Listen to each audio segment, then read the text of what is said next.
झारखंड के दौरे पर हैं बीजेपी के अध्यक्ष जेपी नड्डा। बड़ी जानकारी दे दें आपको, देवघर में बीजेपी ऑफिस का उद्घाटन करेंगे जेपी नड्डा। कार्यकर्ता सम्मेलन को भी संबोधित करेंगे।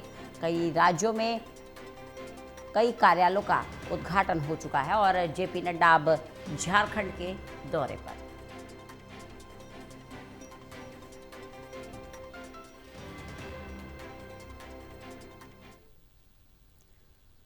तो झारखंड के दौरे पर हैं भारतीय जनता पार्टी के राष्ट्रीय अध्यक्ष जेपी नड्डा। कार्यालय का उद्घाटन करेंगे और कार्यकर्ताओं को संबोधित भी करेंगे। जिस तरह से भारतीय जनता पार्टी का संगठन मजबूत हो रहा है, उसके पीछे एक बड़ा सूत्रधार जेपी नड्डा को कहा जाता है। पार्टी के राष्ट्रीय अध्यक्ष और कार्यकर्ताओं को बांधे रखना, अनुशासन में रखना और जिस तरह से एकजुटता बीजेपी के कार्यकर्ता दिखाते हैं, ये तमाम स्ट्रैटेजी तैयार करने का बड़ा श्रेय जेपी नड्डा को जाता है। और इसी कड़ी में एक बार फिर से कार्यकर्ताओं के वो बीच जा रहे हैं, लेकिन इस बार जा रहे हैं झारखंड। ललित नारायण कांडपाल हमारे साथ, हमारे असिस्टेंट एडिटर जुड़ गए हैं ज़्यादा जानकारी के साथ। ललित, जेपी नड्डा आज झारखंड जा रहे हैं, क्या कार्यक्रम रहने वाला है बीजेपी के राष्ट्रीय अध्यक्ष का? देखिए रंजना, झारखंड में भगवान बाबा देवघर का जो शिवलिंग है, वहीं जो है एक तरीके से देवघर शहर में भारतीय जनता पार्टी के जो है कार्यालय का उद्घाटन होना है। तो आज बीजेपी अध्यक्ष जेपी नड्डा का जो है झारखंड का दौरा लगा हुआ है और वो जो है 10:30 बजे उस कार्यालय का उद्घाटन करेंगे और उसके बाद जो है एक कार्यकर्ता सम्मेलन को भी संबोधित करेंगे। तो भारतीय जनता पार्टी क्योंकि पूरे देश भर के हर जिले में अपना कार्यालय स्थापित करने की ओर आगे बढ़ रही है और अब तक देश के कई तकरीबन 200 से ज्यादा जिलों में जो है भारतीय जनता पार्टी अपना कार्यालय खोल चुकी है। इसी कड़ी में जो है आज देवघर का भी कार्यालय का उद्घाटन होना है।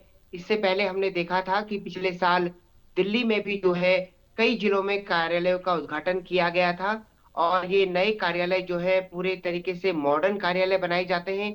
इन कार्यालयों में जो है कॉन्फ्रेंस रूम, इसके अलावा जो लाइव स्ट्रीमिंग, इन सभी चीजों की जो है पूरी व्यवस्था रहती है, ताकि अगर बीजेपी अध्यक्ष किसी भी तरीके से कोई इंटरनेट के माध्यम से, लाइव स्ट्रीमिंग के माध्यम से कोई भी संदेश देना चाहे, कार्यकर्ताओं से जुड़ना चाहे, तो वो किसी भी वक्त जो है जुड़ सकते हैं, अपने सभी जिलों के अध्यक्षों से एक साथ जुड़ सकते हैं। तो भारतीय जनता पार्टी अपने संगठन को मजबूत बनाने के लिए एक तरीके से जो ये पहल चला रही है, उस पहल में अब तक खुद जेपी नड्डा जो है बीजेपी अध्यक्ष, उनके कार्यकाल में ये पूरी स्कीम शुरू हुई है और उन्होंने कहा था एक बार कि मैं चाहूंगा कि जल्द से जल्द सारे जिलों में हमारे कार्यालय स्थापित हो जाएं। उसी कड़ी में आज के इस कार्यालय का उद्घाटन है। जी बिल्कुल। देखिए ललित, जिस तरह से भारतीय जनता पार्टी को बिहार में जीत मिली है, अब झारखंड की तरफ जा रहे हैं और बिहार और झारखंड दोनों भाई भाई हैं। ऐसे में झारखंड में कितना उत्साह और कितना बड़ा मैसेज देने की तैयारी होगी जेपी नड्डा की?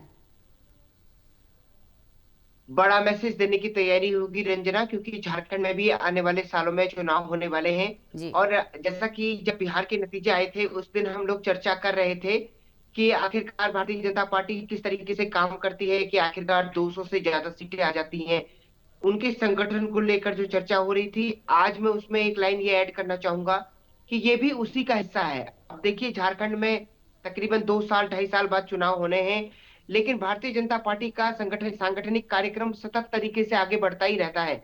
उसमें कोई चुनाव, उसमें कोई दूसरा कार्यक्रम, कोई इस तरीके का मायने नहीं रखता कि वो चुनाव आएगा तो कार्यक्रम चलेंगे, चुनाव आएगा तो बूथ लेवल कार्य सम्मेलन होगा। नहीं, भारतीय जनता पार्टी में सांगठनिक गतिविधियां लगातार चलती रहती हैं।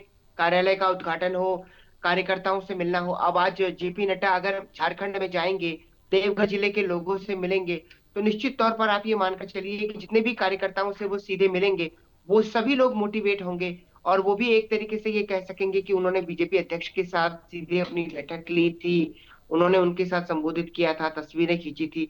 तो ये छोटी छोटी चीजें जो है काफी संगठन को मजबूत बनाने में महत्वपूर्ण भूमिका होती है।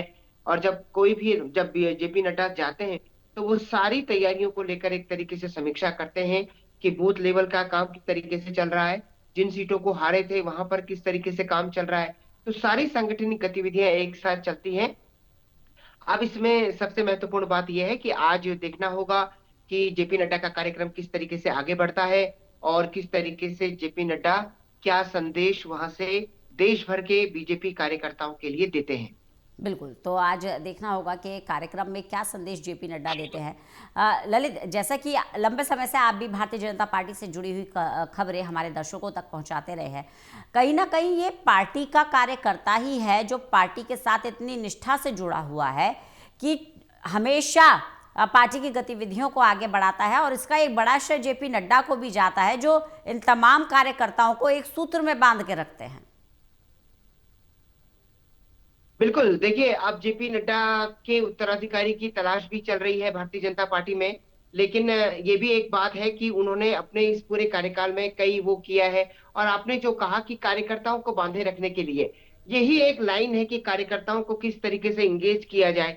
क्योंकि कार्यकर्ता अगर लगातार आपके संगठन से जुड़ा रहेगा, संगठन की गतिविधियों से जुड़ा रहेगा, तो कार्यकर्ता एक्टिव रहता है। भारतीय जनता पार्टी में भी कहा जाता है एक्टिव कार्यकर्ता, और एक तरीके से जो अलग अलग अवसरों पर जो कार्यकर्ता जुड़ते हैं वो कार्यकर्ता।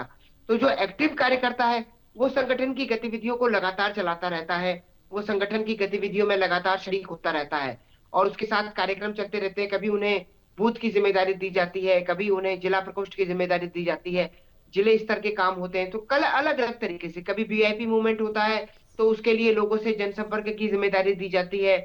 तो खुद प्रधानमंत्री नरेंद्र मोदी जो कहा करते थे कि कभी वो भी इस भारतीय जनता पार्टी में चेयर लगाने का काम करते थे।